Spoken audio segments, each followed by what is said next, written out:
Welcome to the Denison Forum podcast. I'm Mark Turman, Executive Director of Denison Forum. We're glad to have you along with us as we seek to equip believers to think biblically, to live holy, and to serve intentionally, to just extend the kingdom of God in every good way in this time and place. This is a part of our special Politics Discerned Differently podcast series, and you can find this podcast on all of your favorite podcast platforms. You can also find more resources about politics and civility and navigating this unusual and in many ways historic season that we're in. You can find that on the Denison Forum website, which is denisonforum.org/election.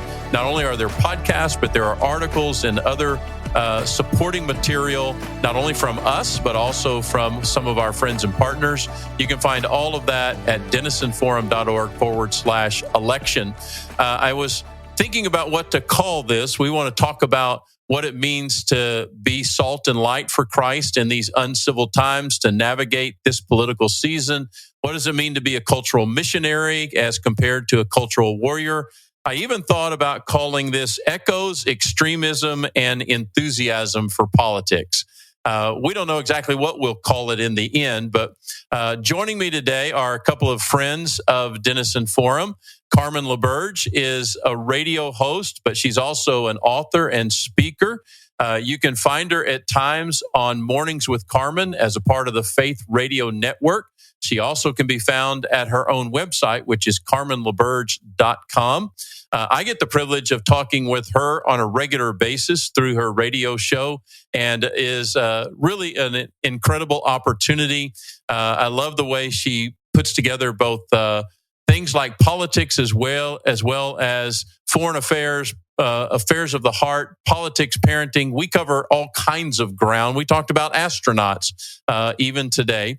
But Carmen lives just outside of Nashville. She is a graduate with a business degree from the University of Florida, as well as a Master of Divinity from Princeton Theological Seminary. And I love the way her bio reads. She resides just outside of Nashville with her husband, Jim, and they raise kids, cows, chickens, and cultivate fruit trees, laughter, and a very good life.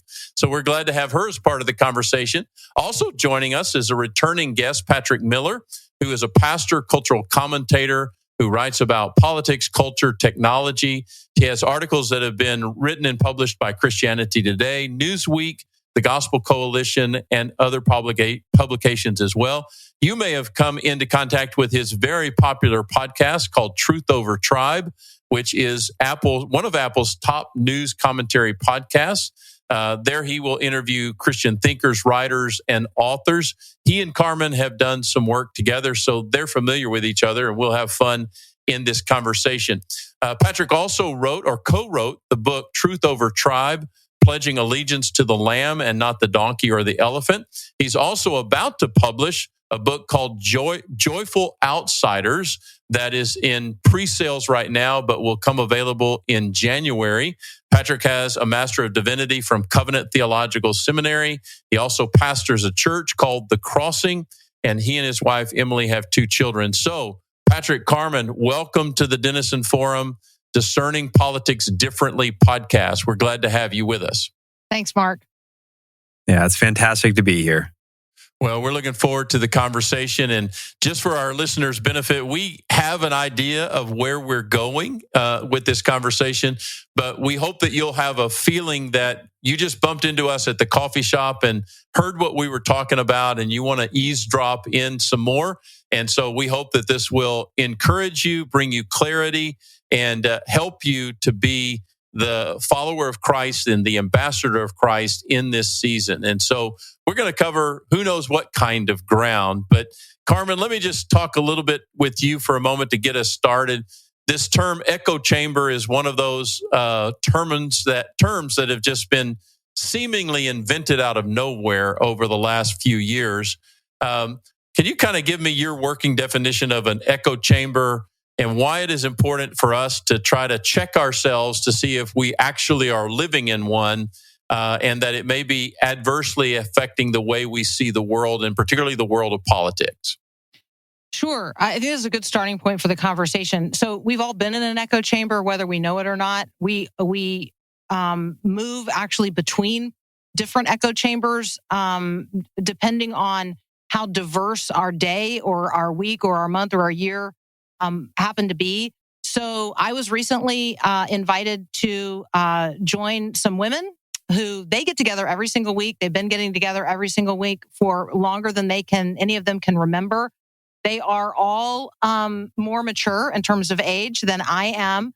And they were surprised to discover that I didn't agree automatically with everything that was said, with every viewpoint that they offered. Like, they were stunned. They didn't even think anybody like that existed. And I said, now, I'm curious to know, like, why do you think anybody would just instantly agree with everything that you said? And they literally, their system is so closed. They are the only ones sort of feeding back into the same loop. They are a closed echo chamber. And so the only time that we are ever exposed to any ideas other than our own is when we widen that circle, when we allow other voices to be heard. And so any of us who want to be heard in a conversation, we're always kind of like intruding into whatever the existing echo chamber is. So you can get trapped in an echo chamber pretty easily if you have a very closed system of friends or a closed group of people or influences.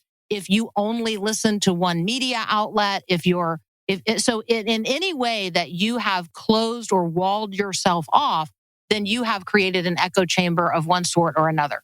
It's particularly dangerous when we start talking about politics, because we need to be a people who are able to talk with folks who come from a lot of different perspectives, and together, we, the people, then can make decisions about a way forward in life.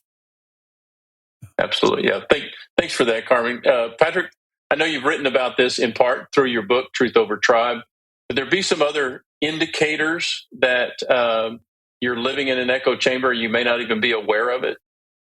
Yeah, first of all, I'd say we need to give ourselves some grace, because this is a historically recent phenomenon, and it has a lot of different causes. One is what Bill Bishop has called the big sort. And this is something that happened starting in the 2000s, where Americans began to geographically move to locations where most people shared their politics. All the way back in the 1980s, the majority of Americans did not live in what are called landslide counties. These are counties where one politician wins the election by 20% or more. So it goes in a landslide for one side. Majority of Americans didn't live there, which meant that they had cross-cutting relationships. So I couldn't talk about those evil Democrats or those evil Republicans because one of them lived next door to me, and it turns out he's not a bad guy or she's not a bad gal. And today, the majority of Americans now live in landslide counties. We have geographically sorted ourselves by our politics, which is how you end up with a group of women who maybe have not encountered someone in recent history who do not agree with them. But the other thing that's happened is our social media algorithms. They are designed to recommend to us content that we want to click, that we want to engage with. And it turns out the stuff that we most like to engage with are things that agree with us or things that offend us. And so again, we are online in a world where everybody's on our team and everybody agrees with the things that we agree with, and they disagree with the things that we disagree with. We're geographically around people who agree with us. And so it's very, very challenging to develop relationships with people who don't see the world the way you do. But if you don't do that, you have almost no hope, I think, of having change in your life, of seeing people as humans. I mean, think about this with Jesus' disciples in Luke 9. They're going through Samaria, and the Samaritans say, "Hey, Jesus, move along. We don't want you to stay here." And what do his disciples say to the Prince of Peace? Let's napalm them. Let's pray for God to send fire on them. Now, I think the reason why they said that is because they didn't know any Samaritans. But Jesus, as the Lord and King of the universe, he knew that these were people made in his image, and he rebukes them. He says, "No, this isn't how we do things in my kingdom." And I think it's a challenge because about 3-4 years later, many of those Samaritans were in churches with them. They were sitting across the table from them. And that's what we need in our life. We need those cross-cutting relationships so that we can actually encounter people who see the world differently and realize we might disagree about some big things, but you are not a demon in disguise. Yeah, and it makes me wonder, how do we change this? So I have pastored and lived in a North Dallas suburb for about 30 years. And it's been a regular, the first 10 or 15 years, when I started pastoring here in this area, we started having a bunch of people that moved here from Atlanta. It was mostly business-related moves. There were companies in Atlanta that had Dallas offices and vice versa, and we just seemed to trade all kinds of people, both that would come in and out of my church and also out of my neighborhood, back and forth to Atlanta. And then in the last 15 years, it's been that way with California, but the reasons have not been driven by business moves. They've been so many people. I talked to somebody yesterday. I just had to get out of California because of this, that, or thing. And they were usually referring to something political, not something career related. And so I guess one of the questions that kind of grows out of this, well, a quote that I read this morning: people don't believe what others say. They don't believe what others do. They usually believe what their friends tell them, and they always believe what they think and what they say. And so, if that's your mindset, but Patrick, if we're resorting these ways into landslide counties and communities, and even people saying, "Well, I don't want to be in a blue state. I'm going to be in a red state," or vice versa. I don't want to be in a red state. I want to be in a blue state. How are we going to get around those people that see the world differently? How are we going to hear their views and perspective? Well, again, we need to give ourselves some grace. You may be located in a region where there are very, very few people who disagree with you. But that said, in most places in America, there are people who disagree with you. And it will require some intentionality on your part to find those people. And here's the key: not to sit down with them and tell them why you think they're wrong, but to sit down with them and say, "Hey, you see the world differently than I do. Tell me your story. Help me understand why you stand on these particular issues in this particular way." And you'll find out often the reason is it is their story. I mean, we stand where we sit. We don't come to our conclusions in a vacuum. And as you get to know those people, you may find your own ideas are challenged, which can be a great thing if you have wrong ideas, or you might find that your own ideas are strengthened because you realize, this person has a great reason, but I know that I'm standing in the truth, and I feel more confident now that I've talked to this person. But that's something you have to actively seek out. At our church, we literally gave everybody in our church $5 gift cards to a local coffee shop that was locally owned. And we said, "Hey, we want you to do one thing. Find someone who disagrees with you about something substantive. Take them out for coffee. You pay for their coffee with this gift card, and you sit down across them and say, 'Help me understand why you believe what you believe.'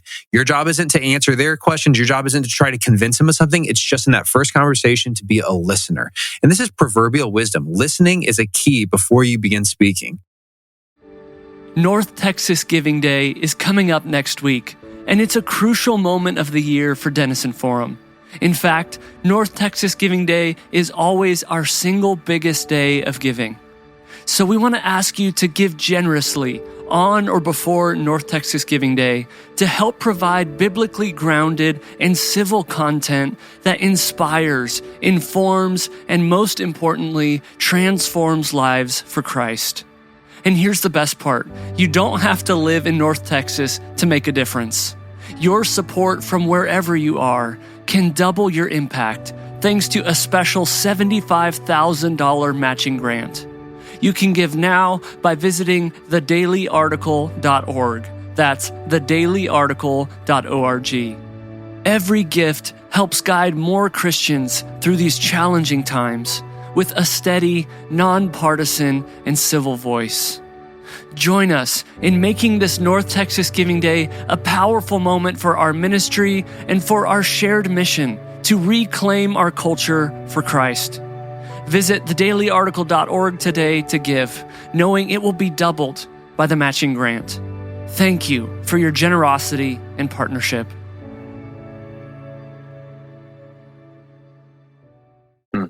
Yeah, and that's a real opportunity. Makes me remember an opportunity a couple of years ago. There was a group called StoryCorps that was trying to intentionally do this as well, which their job was to record dialogues or conversations between people, and particularly between people who had very different viewpoints. And so basically what I did is I went on their website, I described who I was and what my general perspective was on a lot of cultural topics. They matched me with a person who was different from me. They created a safe and neutral space for us to meet. and for us to have just a civil conversation back and forth. And it was a wonderful experience of realizing and learning that you can listen and have a good conversation with somebody who doesn't see the world the way you do. Carmen, I wanted to come back to you because all of us, but particularly you, Carmen, live in the world of media. We live in this idea where now every media source, including us, if we're doing podcasts or radio, every single person that is trying to communicate is seen to be a person with some kind of bias, sometimes even extreme bias. Seems like I very rarely hear the word journalist anymore or journalism. We know that trust in media basically across the board is low. How does a Christian that cares about the kingdom of God, cares about what's going on in the culture, how can they find a way to be reasonably informed on the things that are going on that they care about? That's a really good media diet conversation. I actually get this conversation a lot. Like, who are your sources? Who do you trust? How do you know that how do you know that you're telling the truth? How do you get to the real story? I would say that part of this is reading widely or listening widely, having some discernment in the midst of that, having trusted voices that you can turn to. I mean, the Daily article is one of my go-tos, but I have a few others as well. Like, who is out there that I trust that's talking about the things that I know people are interested in. And so I think that's part of it. Like, cultivate some trusted go-to sources, but then also don't be afraid to read and listen widely and have conversations with people who come from a different view on a subject or topic that you're concerned about. And then when somebody uses a term, I want to take that term and I want to discover what they mean when they use it, because not everybody means the same thing when they use a term today. And so even the term journalism is a good one. What does that mean? Is this person a journalist? What does that term even mean? What does it mean historically? What does it mean in this context? What does it mean today when everybody has an iPhone and a blog and a TikTok? And so I think that some of those conversations are good for us to have. I am just not afraid to say, hey, I feel like there's a story here that we don't have all the details about. Here's what we know now. I expect us to learn more. As Christians, we are ultimately interested in the truth, wherever that leads. So let's be people who are curious and inquisitive and recognize that the story is almost always unfolding.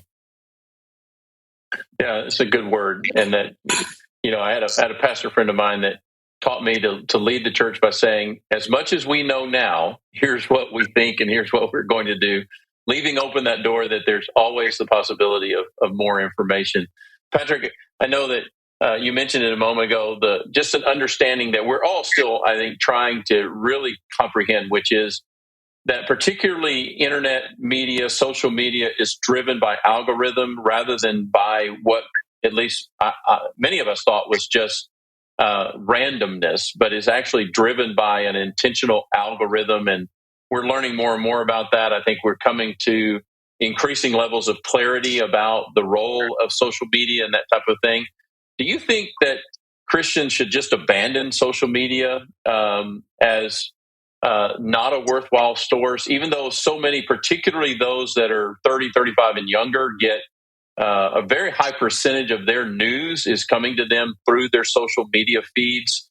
What would you say, particularly to those in that younger demographic who lean a lot on social media? How should they be looking toward that kind of information coming to them? Yeah, let me try to give a nuanced answer, because you're absolutely correct. A large proportion of people between the ages of 18 and 35 are currently drawing their news information from social media.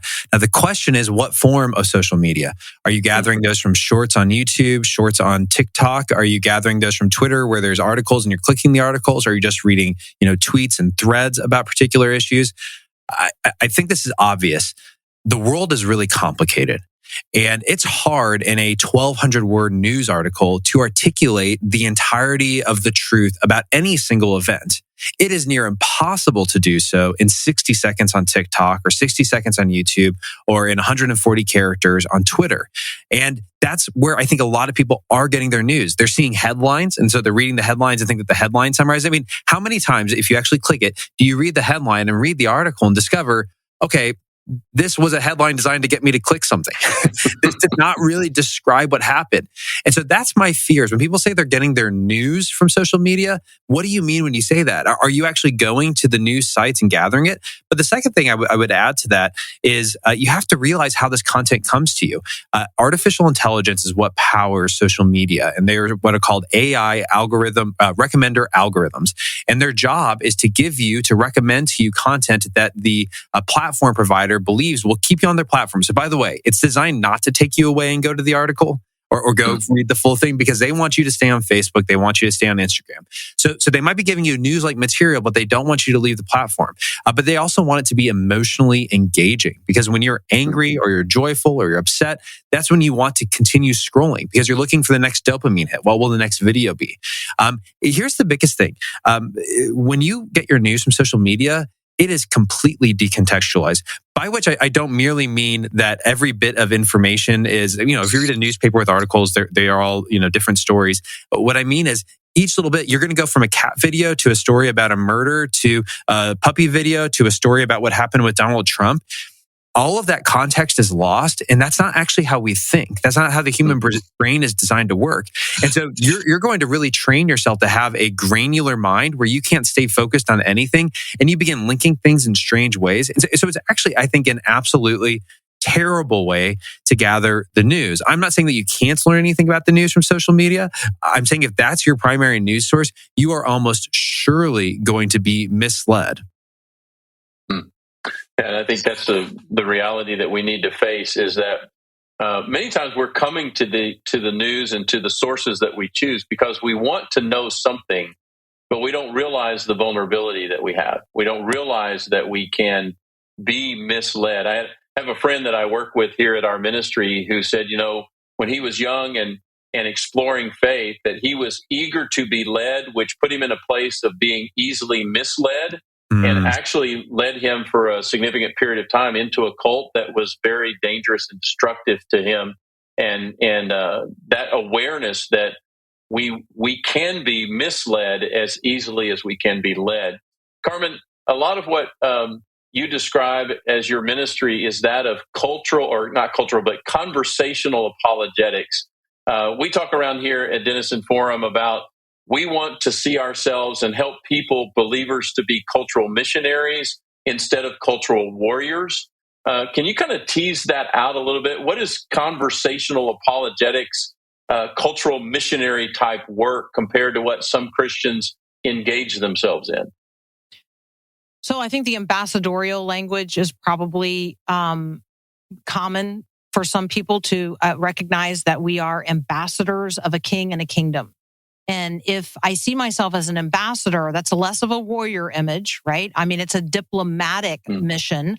It recognizes that it's on foreign territory. So it embraces the missionary spirit that you're talking about. But as an ambassador, I am there to represent a king and a kingdom. And so if we can help people understand that in every conversation today, they are representing Christ. They are a representative of the king and the kingdom. Big K king, big K kingdom.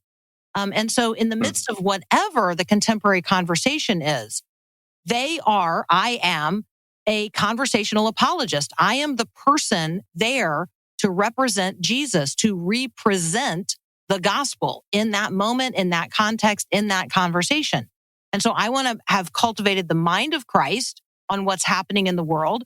In order to do that, I need to be immersed in the scriptures. I need to be in accountable relationships with other Christians, hopefully some that are more mature than I am. And so when I'm entering into whatever that conversation is out there in the real world, I'm doing so not on my own behalf, not on behalf of any particular kingdom of this world, but literally on behalf of Christ. And so I'm not there to be defensive, but I am prepared in every moment to bring forward the gospel the gospel witness, to make the character and the ways of Jesus relevant and pressing in upon the conversation. And when people say, nobody out there is bringing God into the conversation, like, the view of the church is never brought forward, I'm thinking, well, you're the person standing there. Like, you are literally the mouthpiece that God gave that divine opportunity to. He's the one that set that appointment, and you might have missed it. But God had an agent of grace right there, a minister of reconciliation present. And so part of it is helping people see themselves, Christians, helping Christians see ourselves for what we really are, and then equipping people to genuinely do that. Yeah, and I think, Patrick, would love to get your thoughts on this as well. Just, some of us, at least one of us, is old enough to remember when we would sing the hymn "Onward, Christian Soldiers," but it feels like, in some ways, in the church, that we've overplayed our militaristic metaphors, and it's become a lesson that our words matter. I remember when I was in seminary that, I had a professor that said, "You guys down in the preaching department are just word merchants. You're trying to find the right word to create some kind of an emotional response, a zinger, if you will." Patrick, do you feel like we're overplaying one metaphor, and that, as one person said, we're kind of bored with the cross, and we're kind of bored with the idea of being missionaries, as Carmen just described it? Is it part of the fact that in the church we're just not using a full picture of what God's called us to be in the culture? Yeah, I think what Carmen articulated is spot on, and it's a lovely way of saying it. When we think about being a culture warrior, again, part of me wants to say, let's name the fact, no one wants to be called a culture warrior, but everybody is, on some level, a culture warrior. And here's what I mean when I say that. Culture is a shared space.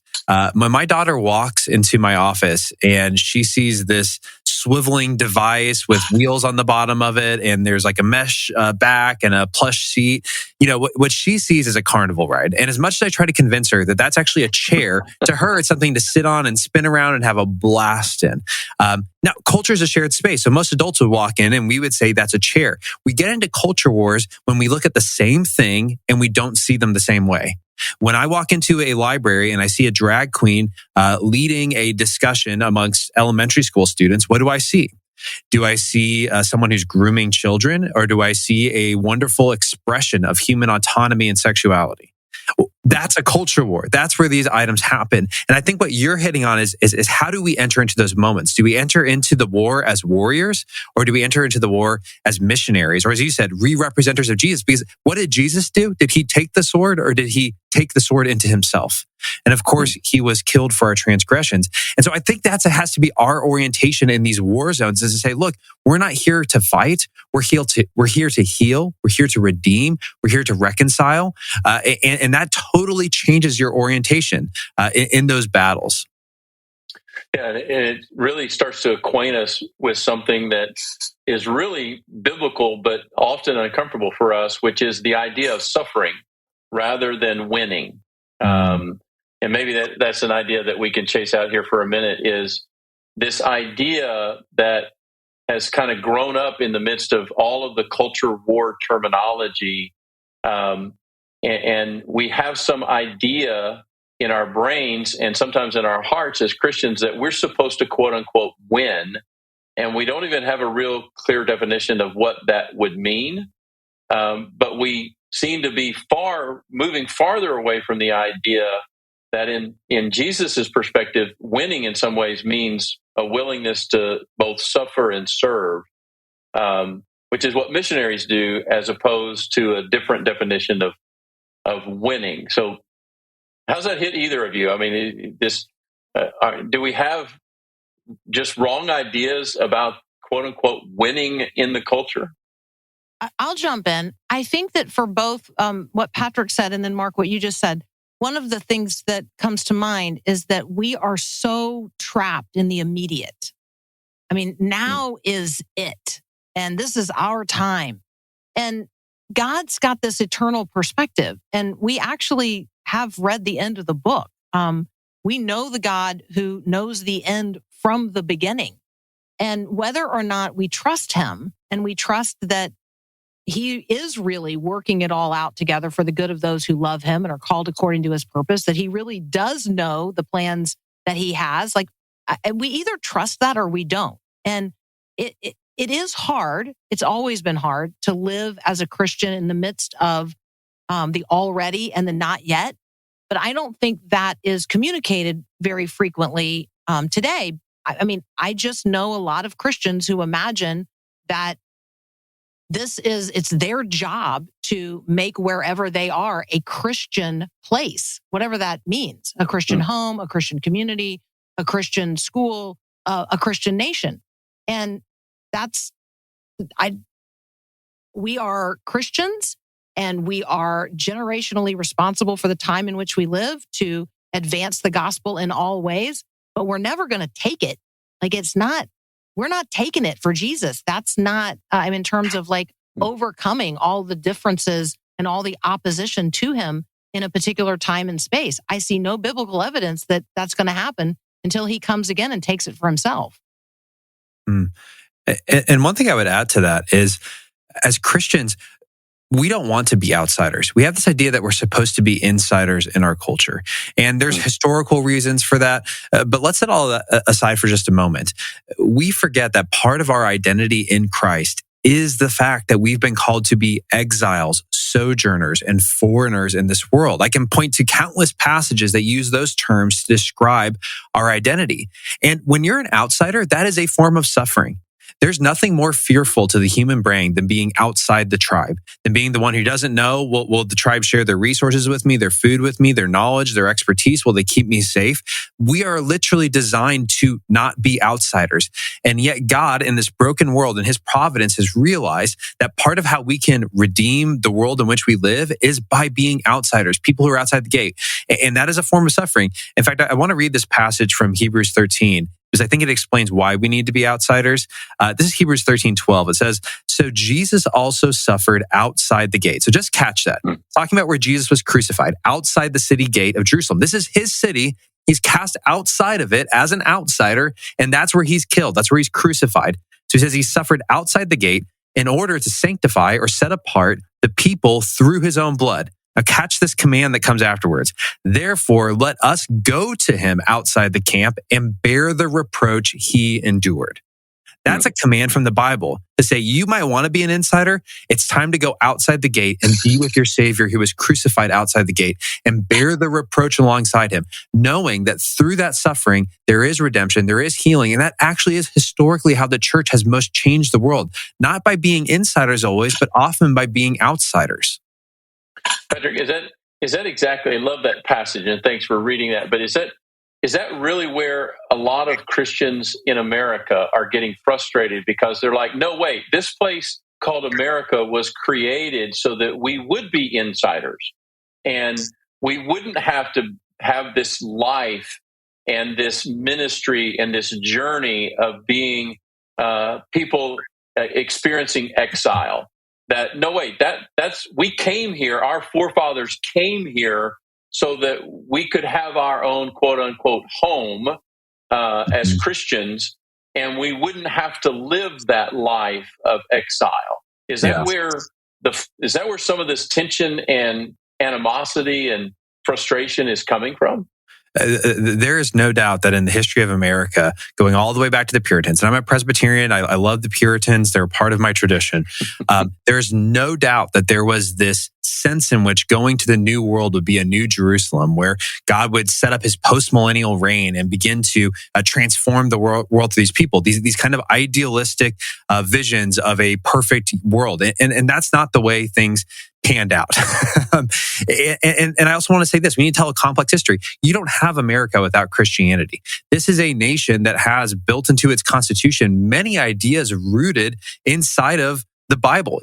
Anyone who wants to deny that is not telling you the truth. And yet, if you go back to the early forefathers of our nation, you will meet many men and many women who were not Christians, who were not drawn to these ideas because of any sense of faith. We can say for a fact that two of our first three presidents, one of which was not an Orthodox Christian, the other one who outright denied Christianity. So we have to paint an honest picture of our history. But here's the key part. If you go throughout American history, you will find Christians at every juncture who were outsiders. Let me just ask a question. People always like, oh, it's so much harder today. Okay.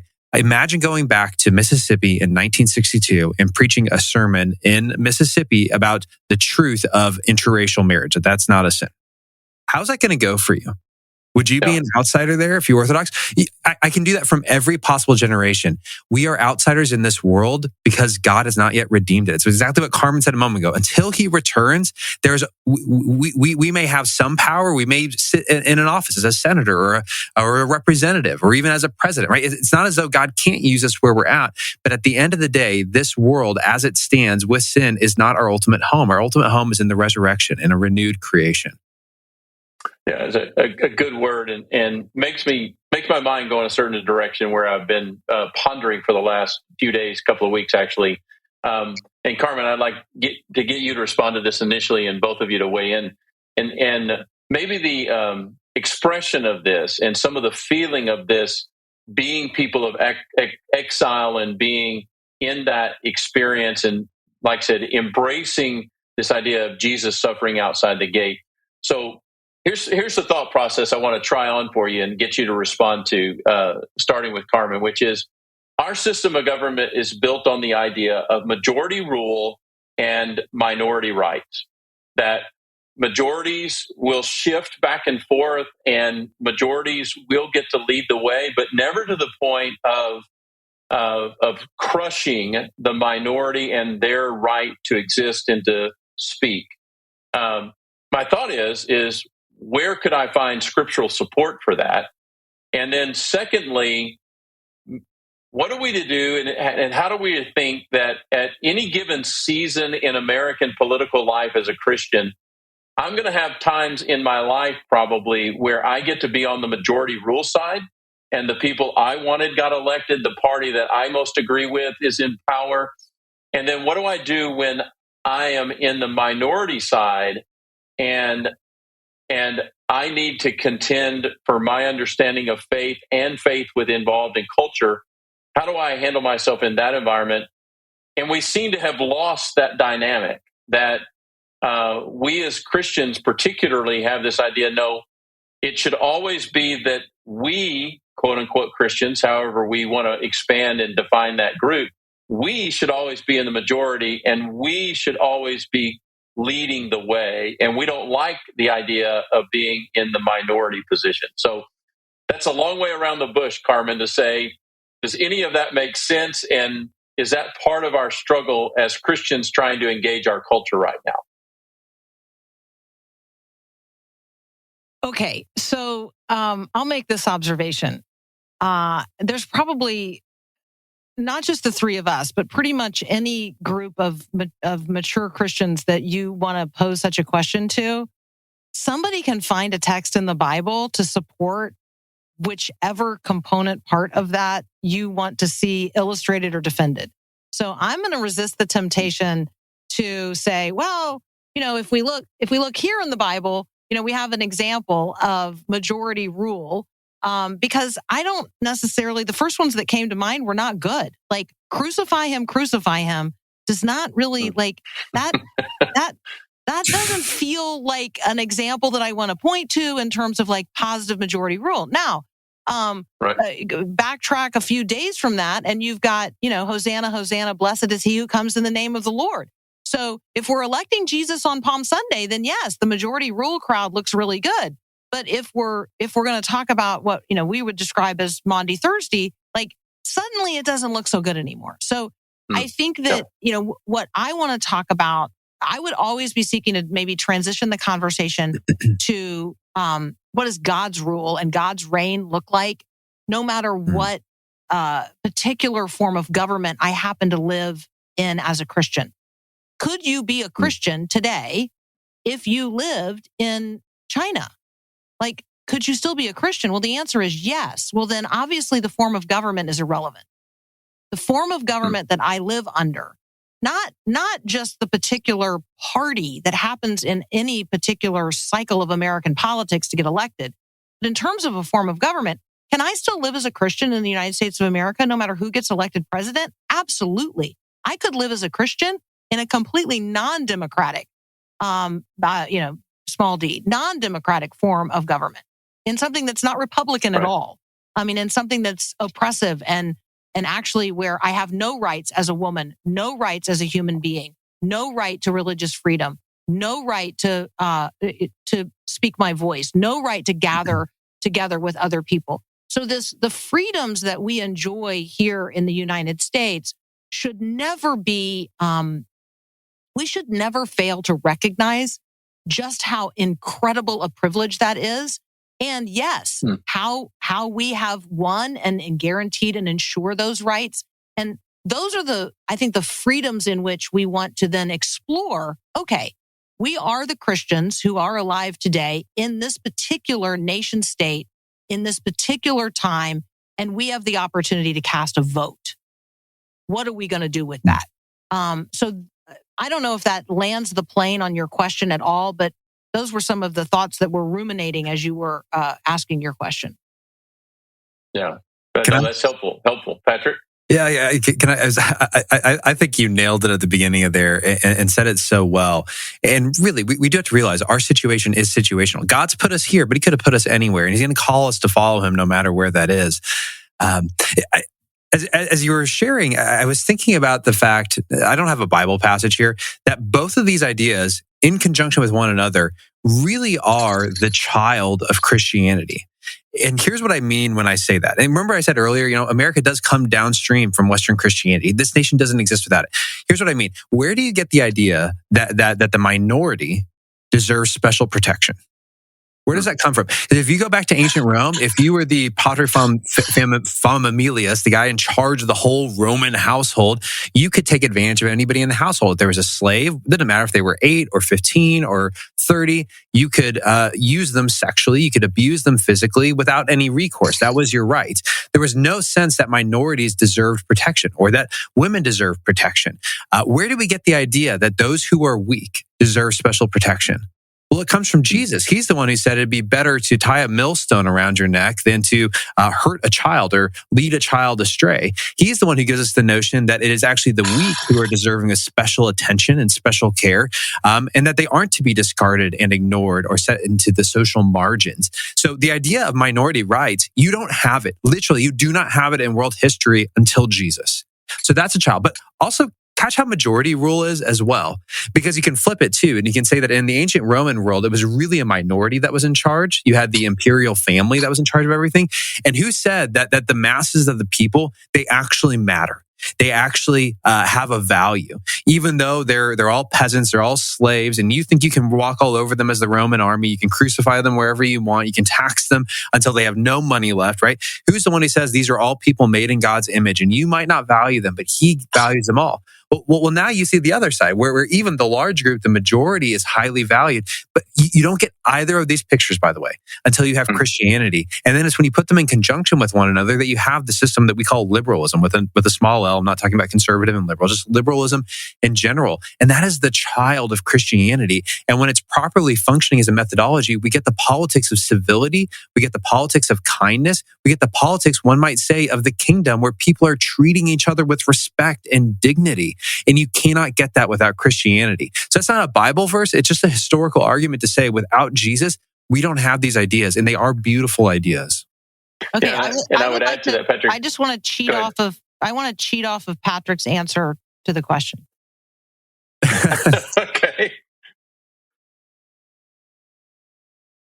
Yeah, and I think very well said. And I also think that's where you get the dynamic, the helpful dynamic that we see in the better days of our country, and you still see it some today, and in our churches, this idea of both leadership and accountability. And that dynamic plays out itself in terms of majority rule and minority right. And that's what will be with us. Whoever wins, whatever party, whatever candidate wins in November or in any election, we'll pick up and start with that new dynamic the next day, which is, okay, the opinion and the view and the direction that the majority gets to now lead out in is still going to have to deal with the accountability and the opinion and perspective of the minority. Fortunately, because of Jesus and because of Christianity and because of our forefathers, there's no we're going to pack up everybody that's in the minority and put them on a ship to another part of the world the day after the election. Fortunately, we don't live in that. And the benefit of that is that minority can create that kind of accountability that leadership always needs. But this also, Carmen, your comment about immediacy and urgency also led me down this other idea. I know we're probably all aware of Elizabeth Newman's book about extremism and how people get radicalized, even as we see people today in our political life on the right and on the left, far right, far left, however you want to talk about that, people getting radicalized, even Christians becoming in many ways radicalized at some point. Let's talk about a moment for this problem of extremism and how we as Christians need to be aware of our vulnerability toward extremism. We would all probably sit here and go, oh, well, I can't imagine any person that calls himself a Christian becoming radicalized along a political ideology. But in fact, it's already happening. Where do the two of you think that we have vulnerability there? What do Christians need to understand about how extremism can work in our current dynamic? Who wants to go first? I'm going to let Patrick go first. Yeah, I think extremism, I will say, if you asked me 3 years ago, I would have said, there's no way that extremism is really a threat in the church. And then January 6th happened and I thought, okay, maybe there's some things going on there, but I still wasn't totally convinced. It wasn't really until reading Elizabeth Newman's book, Kingdom of Rage, that I became very aware of the fact that this is a problem in the church. And I know part of what Elizabeth would say is that you're at risk for radicalization when you begin to see the outgroup, whatever group is not you, as an enemy who wants to harm you. It's the minute you start saying, so it's not just, hey, I'm a Republican and I don't like the Democrats. It's now, I'm a Republican and the Democrats are out there trying to destroy my life. They want my family to fail. They want my marriage to fail. They want to liquidate my bank account. They are coming for me. That's the point at which we start becoming radicalized. Now, where I think this links into our faith is twofold. One is to say, look, God tells us, do not be afraid. And when we're living in fear of the other, as though they have the power to destroy us, to take away from us what's most important, we aren't living out the truth of the gospel. The truth of the gospel is that the most important thing in my life cannot be taken away from me. No one can steal Jesus from me. No one can steal eternity from me. But the second thing I would just say is this, is that it's truth. We as Christians are supposed to be people of the truth. And so it is a long stretch from, I don't like the policies of the Republicans, to saying, oh, now actually, I think these Republicans are coming after me and they want to destroy me. Now, you can find misinformation and Twitter threads and Instagram posts and all sorts of things out there that we talked about earlier that are going to tell you that those people are coming after you, but you have to really evaluate. Have I truly met someone on the other side of the political party who wants to destroy me? And if the answer to that question is no, am I living in reality if I begin to believe that? If you can fight that temptation towards radicalization with those two elements of both truth and I will not fear, I think that's how pastors and Christians have to disciple themselves through the temptation to become radicalized. Carmen, you want to build on that? First of all, I agree with everything Patrick just said, and there is not a better book out there than Elizabeth's book, Kingdom of Rage. And I think that for me, the shift in perspective is the one that I'm always inviting people to consider making. So if they are at a place where they actually do believe that the other party is now on a path that really does want to harm them, take their wealth, take their children. It's a long list of the fear that has now resulted in this sense that the other party, the people in the other party, really are out to harm me, and that is the test of extremism. Once you've arrived at that point, then how do I talk with you? How do I help you begin to see something differently? Because I can't just say to you, "Wait a second, those are still people." I mean, I can say that, but it's ineffective. Because in the mind, the mind has already made the shift. That is an enemy. It's an enemy combatant. So I describe what happened to me when I, at one point in time in a particular organization, I really did see other people as the enemy. They were really fighting at cross purposes with what I was being led to do, and the good that I thought we were all pursuing together. And they were, in my view, seeking to harm not only me, but people like me. And then God just really changed my perspective on them as individuals. And I went from seeing them as enemies, like literally enemy combatants, to prisoners of war.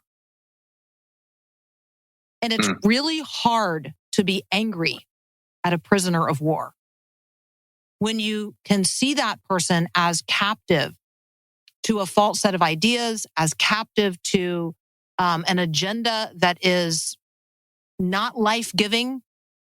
It's not anger that you feel. It's deep pity. And it produces a different response. It presses in on my compassion side. I want to stand close enough to the fire to snatch them out. I'm no longer fighting against them. I am now fighting for them. And so it inspires that missionary spirit, and it keeps me mindful that there's a spiritual battle going on a level and in a way that I'm not privy to, but I see glimpses of. I can smell it from time to time. I certainly know when the spirit within me is in direct conflict with the spirit in another person. And when I'm mindful of that, I am reminded this is not a battle of flesh and blood. And that is something I feel like we have to constantly be reminded of and remind each other of, because that's the threat. The threat is that it moves from the conversations we've been having to a literal battle of flesh and blood. And so I hope that's clear. It's the perspective of the Christian that needs to shift in seeing a person who is advancing a cause in a direction that's clearly not life-giving. I need to see that person as having ideas that are captive to an enemy thought process. Yeah, absolutely. A good reminder, and a reminder that especially when it comes to engaging in politics in the way that we are privileged to get to do, that a person that disagrees is not automatically evil. They may just simply have a disagreement about how to solve a problem. But we have gotten to such a place of polarization that sometimes our parties or our candidates seem to be asking for blind loyalty from us on all topics. And hopefully we can move away from that kind of an extremism and that kind of definition of loyalty. But there is this sense of urgency and this sense of vulnerability, I think, particularly toward being radicalized or moving toward an extreme. And it's not just something that is a temptation of the young. I've heard, had recent conversations with people say, that people that are in their older generation, those that are beyond 60, they have this sense of, hey, my life is starting to come to its home stretch and we have to do something now, or we're going to lose the culture. We're going to lose the opportunity of faith. And so we're vulnerable no matter where we are on the age spectrum. Let me move us forward just a little bit. We got time for maybe another question or two. But wanted to kind of try to bring us around to something that Christians can pray about, can work on.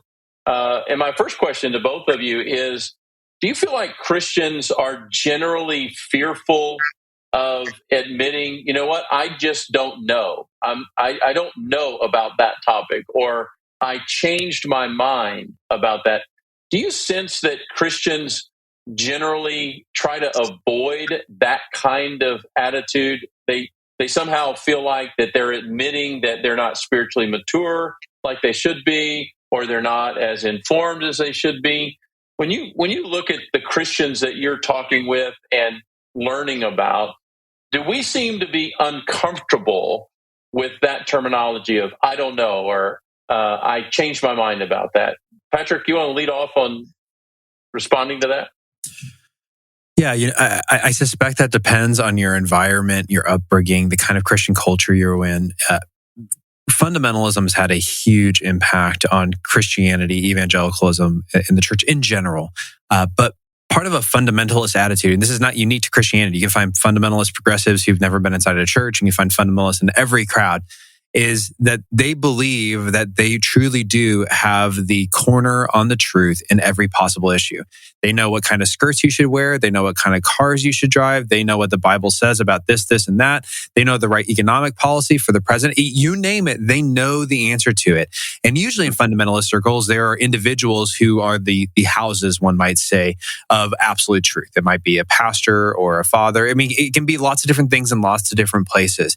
And because those people are often upheld as the ideal leader, what you see amongst those who are sitting under them is a sense that I should grow into that. So if the pastor has all the answers, or dad has all the answers, or again, you can be outside of the church. If the protester and rally leader has all the answers, then that's what I need to be as well. And so I can't admit when I don't know things. I don't want to admit it, because that would be admitting that all the truth that I've already committed myself to might not be true. Now, of course, I think there's a real beauty in admitting that you don't know what you know, that you don't know what you don't know, and admitting that you don't have all the information, because it turns out, as the Bible says, we are fallible creatures. We make errors all the time. My human brain is not equipped to handle all the information in the universe. And I love to learn new things. I love to be challenged. And I think you can even look at Jesus. I mean, isn't it interesting that he asked questions? This is the king of the universe. He actually can know everything, and he actually does know everything. And even he showed curiosity about people, about their heart, about what they believed. And if he can show curiosity, which is almost a way of saying, he doesn't say, look, I don't know everything, but it's a way of saying, I want you to share what you know with me. And I think we as humans, and Jesus is also obviously fully human, fully divine, but we as humans who don't know everything, how much more so should we feel freedom to say, I'm not a fundamentalist. I don't have the corner on the truth in everything. There's things I'm more confident about and things I'm less confident about, but I want to have an attitude of openness towards others. Yeah, great word. Carmen, you want to add anything to that? The older I get, the more I realize how little I know. And that is Amen. Absolutely honest. And then I would also say that the more times you have gone back over a stretch of a discipleship journey in order that you can walk with a believer on a stretch that you've already been down. Like, right? So the withing conversation, if you're going to be walking with a young person on a path of discipleship, if you're going to be walking with a new believer, regardless of their age, on a path of discipleship, there's going to be a lot of stuff that you already know. You've literally already walked that path. But it's the co-discovery that's so much fun, right? That's when they have an aha moment. It's when the light comes on for them. It's when the truth dawns. It's when right? It's that, I think that's the part where Jesus, who's literally the know-it-all, but who frequently throughout his life acted like he didn't know it all, right? Because he's walking with people who are discovering it for the first time. And so I think the more we are like Jesus, the more we know, because we know God, we know his character, we know his ways, we know his word, we know the future that he holds in his hands, but we don't live as if we know it all, because there's a whole lot of people who are still discovering him. And it's a whole lot more fun to be on a path of co-discovery than it is to, be the person who, nobody really likes, because you're the one who acts like you know it all. So I'm voraciously curious. I know so little about what other people know so much about that I find it really fun to co-discover, but not everybody embraces that the same way. So that would be my invitation to everybody listening. Like, become a person who's just excited about the fact that other people are discovering what you already know to be true. Yeah, and if we could just all get to a place where we were curious first of all about knowing God better and knowing each other better, and we could ask good questions in a loving, kind, and civil way, we would all do a lot better. As we get ready to close out here, I got one last, just would like each of you to kind of give one final word. And Carmen, I'll start with you. Maybe just frame it this way, which is, there seems to be, in the circles that I run in, just a growing sense of people being getting to a place of being exhausted and possibly even cynical when it comes to where our political conversations are right now, and where we're going to be going for the next number of weeks and months, and what comes after that toward Inauguration Day, all of that. What is it that you would say to people? How would you advise them to be enthusiastic and hopeful? What opportunities might be in front of us that we need to realize and that we should see as an opportunity for the kingdom of God? Carmen, what would you advise? I think my first encouragement is just to remember that no form of government is God. And so my encouragement is, if you become weary of the conversations that are taking place in the world and you become weary of the politics of the day, go spend some time with God. Focus on the kingdom. Read the passages where Jesus talks about the kingdom of God is like. Get to know the King. And because whatever happens in this election cycle, whatever happens going forward, in the particular country that you live in, God remains God. Jesus is on the throne, and we know who we are in relationship to him. And that is the good news of the gospel, that we are really on the earth today to share with other people. So maybe get a sense of our own restore a sense of our own calling as gospel people, and the gospel opportunity that exists to advance the kingdom, the big K kingdom, no matter what kingdom of this world, happens to be up to today. A good word. All right, Patrick, we'll give you the last word. That was a good word. I read that passage earlier from Hebrews 13 about Jesus suffering outside the gate, and then the call for us to join him outside the gate and bear the reproach that he bore. I didn't finish the passage though, and it goes exactly to what Carmen was saying. This is verse 14. For here, and I'll just add, in America, we have no lasting city, but we seek the city that is to come. And I think that hammers home exactly what you were saying, which is this nation matters to God. And there will be the beauties and the glories of America in the new creation, as there will be for all nations. However, it is not eternal in the sense that it has a start date, and there'll be a day where there will be no democracy. There will only be one king on the throne. So there is an end date to this form of government. There's one thing that's eternal, and that's what we've been called to build, because this is not an enduring city. So what I would maybe encourage people to do on a practical level is to stop telescoping your attention out to what's happening in Washington, D.C., and start focusing your attention where you actually have the ability to make change and influence lives. And even if it's disappointing to you, that is your own home. That is your own neighborhood and local community, maybe a city if you're in a smaller city, or a suburb if you're in a smaller area of a city.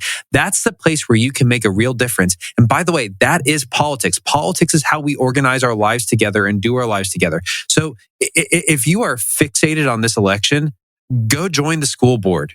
Okay, go join the PTA. Go get involved with big brothers, big sisters. Get on the board of a charity. Go serve in a charity. Find a way to do the political thing that actually makes a change. Because I will tell you what, spending all your time reading articles about Donald Trump or Vice President Harris or whatever else you're reading, and all the attention and energy you give to it, it's going to feel wasted once November comes around and one person ends up winning the election. You know what won't be wasted? Is all the work you do between now and then and after then for the sake of the kingdom and your community, giving people an appetizer of what's to come in God's kingdom. Yeah, good word. And reclaiming the opportunity of hospitality that Christianity is lost in many ways, and that hospitable spirit.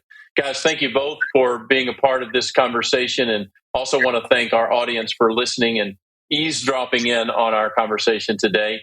If this conversation has been helpful to you, please rate, review us on your podcast platform. Share it with family and friends so that they can be a part of the conversation as well. Let me remind you, you can find Patrick in his writing. His upcoming book, Joyful Outsiders, is in pre-release right now and will become available in January. You can also find his podcast, Truth Over Tribe, on your podcast platform. You can find Carmen on the Faith Radio Network. You can also find her at carmenlaberge.com.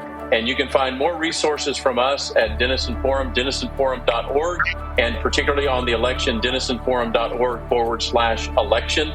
And we'll see you next time on the Denison Forum podcast. God bless you.